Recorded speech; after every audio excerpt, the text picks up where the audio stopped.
Edda ha 77 anni ed è vedova da 4 anni. Fino a quando c'era il marito prendeva la pensione sociale, circa 300 euro al mese come casalinga. 4 anni fa ha dovuto scegliere tra i 500 euro della pensione di reversibilità del marito o i 300 euro della sua pensione. Noi sì, il fiore che mi dà ogni tanto è il comune che mi passa, ma una volta ogni 2 mesi ti passa 100 euro. Cosa fai? Te che bollette, te che tutto, come mi dica io.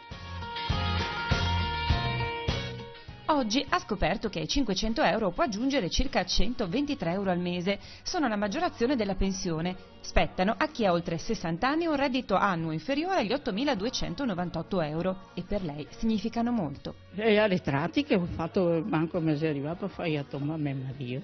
Perché non era riuscita? No, come si fa? Come Edda anche Gabriella, vedova da 2 anni e casalinga di 72 anni. La pensione di reversibilità del marito è pari a quella di Edda, 501 euro mensili. Si sta attenti di tutto perché il budget è bassissimo. Si evita andare a cene fuori, a pranzi, ho evitato anche qualche volta il teatro, all'Arena di Verona che andavo sempre.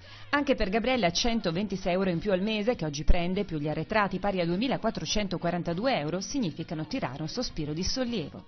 Un po' di sostegno in più, magari ti allarghi con qualcosa in più, una volta magari fai una cosa, una volta un'altra. Edda e Gabriella hanno recuperato i soldi grazie ad un CAF del Padovano. In gergo si chiamano diritti inespressi, bisogna farne esplicita richiesta, ma molti pensionati non lo sanno. Oggi l'INPS mette a disposizione il cedolino delle pensioni solo online e molti anziani non usano certo il PC.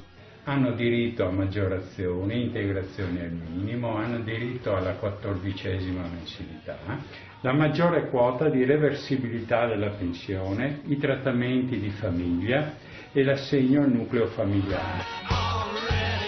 Ma questi sono diritti suoi? Eh sì, i diritti miei, sì, del mio marito, poi ecco che lavora 42 anni. Bisogna chiederle, perché loro tacciono e va bene per loro, per noi no. Allora chiedendo ci viene dato quello che è giusto.